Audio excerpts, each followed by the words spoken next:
Hola a todos y bienvenidos. El día de hoy reseñaremos sobre una novela no tan mencionada y su nombre es La fantasma de Higüey. También conocida como la primera novela dominicana, escrita por Francisco Javier Angulo Guridi, publicada por primera vez en 1857 en La Habana, Cuba.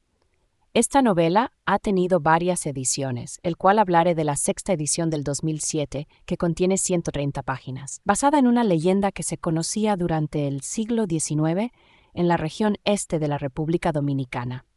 En las primeras páginas nos podemos sumergir en los pensamientos del primer personaje de nombre Javier, quien conoció a un viejo pescador de 74 años llamado Tío Bartolo. Con miedo a equivocarme, estas páginas iniciales nos da la información de que Javier se estaba quedando en un rancho de Higüey cercana a las playas de Bayahibe y Cuyazama, que son dos playas donde se movilizaba el tío Bartolo. Una noche que nuestro personaje no pudo dormir, salió del rancho y fue a sentarse a la playa, volviendo a sumergirse en sus reflexiones que fueron acompañadas a la llegada del tío Bartolo, quien acababa de llegar con su barquito a la orilla de la playa. Luego de crear un ambiente acogedor con unas mantas en la arena y tabaco, estos siguieron hablando, hasta entrar en conversación la isla de la Saona, donde el tío Bartolo repetía: nunca pisaría ese lugar. Humano curioso al fin, Javier le pregunta el porqué de tal negación, narrando el tío Bartolo esta historia. Teniendo origen en la joven isla en el año 1656, rodeada de piratas que usaban las pequeñas islas de los alrededores como refugio, entre estas en consecuencia la Saona, en el que habitaba el pirata más fuerte de nombre Morgan, de origen inglés, quien tenía un acuerdo particular con sus militantes, que al momento de ver un barco a lo lejos, con su autoridad exclamaba y decía: «Compañeros, no hay que olvidar el pacto, el botín para vosotros, las mujeres para mí, los hombres para las balas y el barco para el océano». Hombre ni mujer terminaba bien cuando Morgan llegaba. Y es que la historia nos enfatiza de que la mayoría de las mujeres que éste tomaba eran mujeres indígenas, con breves detalles de lo que éstas sufrían, unas muriendo al instante y otras de la amargura, porque no obstante ser indias, no por eso conocían menos el alto precio de la virtud y una vida maltratada.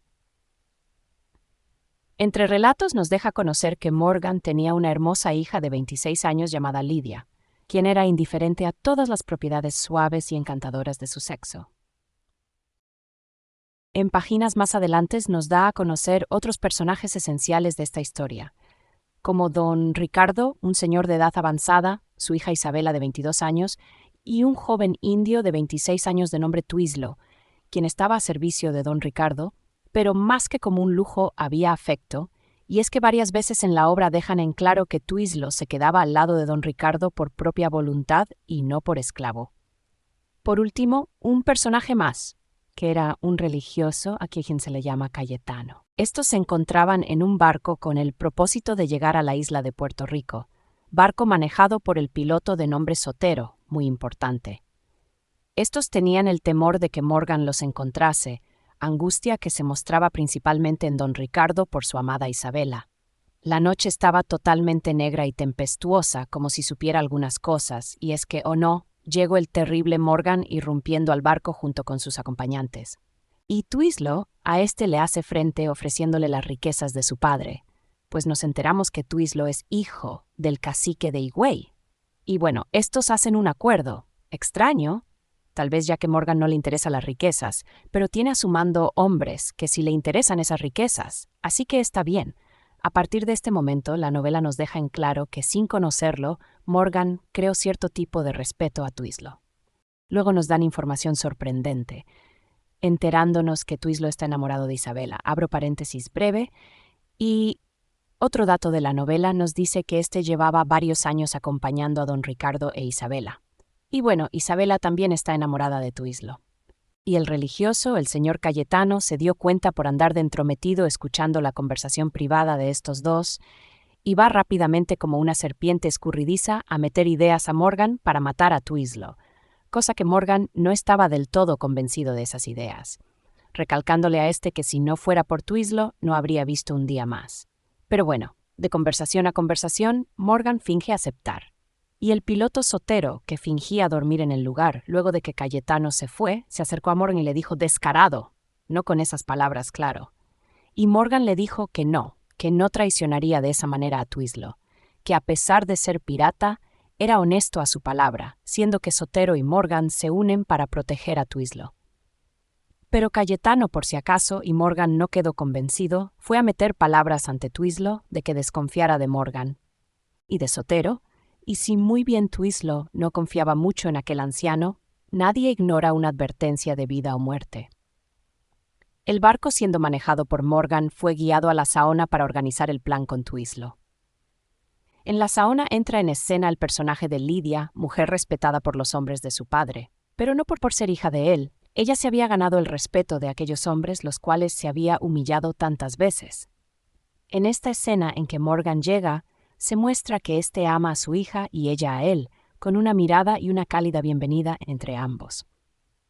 Lidia llevó a Ricardo e Isabela al lugar donde se quedarían, pero antes de eso, mientras Isabela y Twislo se despedían, don Ricardo pudo notar algo peculiar en los ojos de Lidia al mirar a estos dos, y es que ésta se desahogó, diciéndole que se sentía mal por los pecados que ha arrastrado por culpa de su padre y que siempre todas las noches daba su lamento a Dios en la playa. Y don Ricardo confiado la consoló junto a Isabela, recomendándole ir con Cayetano para que fuese perdonada. Sin embargo, hubo palabras las cuales no dijo, y es que en solo esos instantes Lidia se había enamorado de Twislo. Esta, luego de dejarlos en el lugar, se despidió y fue a la playa, que Cayetano, tonto ni perezoso, notó cierta debilidad en Lidia, interrumpiendo la privacidad de Lidia, diciéndole que para que sus pecados fuesen perdonados y poder quedarse con Twislo tenía que derramar sangre. ¿De quién? De Sotero. Y así sería una persona nueva y merecedora del amor del mancebo, diciéndole que Isabela y Twislo aún no se amaban, pero que si no hacía nada, estos dos declararían su amor esa noche, y que ya no podría estar con él y tampoco ser perdonada. Esta le dijo que no podría, que matar a alguien sería más grande que todos sus pecados juntos. Y Cayetano le respondía que no, que de él sería, pues él es quien se lo implora, pero que no importaría porque él es el mensajero del cielo. De palabra y palabras Lidia cedió, y como si la noche anunciara el desastre, se encontraba sin luna y lluviosa. Cayetano esa noche se encontró con Lidia, y mientras la víctima llegaba, Lidia se aferraba a su puñal, y como si fuera su última oportunidad de ser perdonada, se acercó a su víctima como un rayo, clavando el puñal en el pecho, y se dio cuenta entre relámpagos que a quien había lastimado era el hombre que ella anhelaba. Lamentada, se arrodilló al cuerpo de Twislo, repitiendo una y otra vez un triste perdón. Cayetano se echó a reír, y el verdadero Sotero llegó. Twislo, con sus últimos suspiros, le pidió perdón por dudar de él y murió.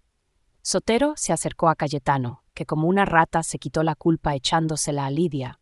Pero Sotero, conociendo su verdadero ser, lo mató, aun gritando no ser culpable, pero había escuchado las mentirosas palabras de Cayetano a Lidia aquella mañana. Las mejores palabras que le dedicó Sotero a Cayetano antes de matarlo fueron: «Acaba tu papel, víbora infernal». Esa noche, Sotero y Morgan se lamentaron y enterraron a Twislo en el cementerio de la Saona. 8 días después desembarcaron en Cabo Rojo, Puerto Rico, un anciano enfermo y una joven loca. A su lado Sotero dándoles consuelo, con la joven dejando caer sus lágrimas en la pluma de un papagayo, con lo que los indios solían decorar su cabeza, y el anciano estrechaba en su pecho una flecha, único recuerdo que estos conservaban de un amigo y un amante. Pero, ¿qué pasó con Lidia? Esto se preguntan en la misma novela, curiosidad que no es satisfecha, pues en sus últimas páginas declara que nadie lo sabe, pero desde entonces se oyen unos tristísimos gemidos de una voz pidiendo perdón cada noche en que la luna brilla al lado de la playa de la Saona, y en el pueblo de Higüey se ve vagar la figura de una mujer en torno al santuario de la Altagracia. Y es que definitivamente, de mi parte y de la novela Pobre flor sin aroma en la mañana de vida, cuán diverso habría sido tu hado, cuán bonancible tu suerte si en vez de suspenderte en tanto lodo y tanto cardo, por el contrario, ofrecido tu púdica victoria en el jardín de la virtud. Hojeando las páginas de esta novela, siento más lástima por este personaje que en mi primera lectura, ni siquiera cuando pensó que sería finalmente dichosa, no lo fue. No soy de quejarme de novelas viejas, por algo se inmortalizaron con los años. Pero algo me inquieta, Y es que Lidia creció entre piratas, que eran ladrones, despiadados, mentirosos, incluso siendo consciente ella misma que matar a alguien sería el pecado más grande que todos sus pecados. ¿Cómo es que al final pudo ceder? Tomando en cuenta con las personas que se rodeó al crecer, algo que me confundió también, tal vez error mío al suponer. Y es que como se me dio un vistazo en las primeras páginas sobre Lidia, supuse que sería poco femenina, tosca y temperamento de pirata, pues allí creció, pero luego aparece, y nos acercan, y efectivamente, como en páginas iniciales, es como una flor marchita.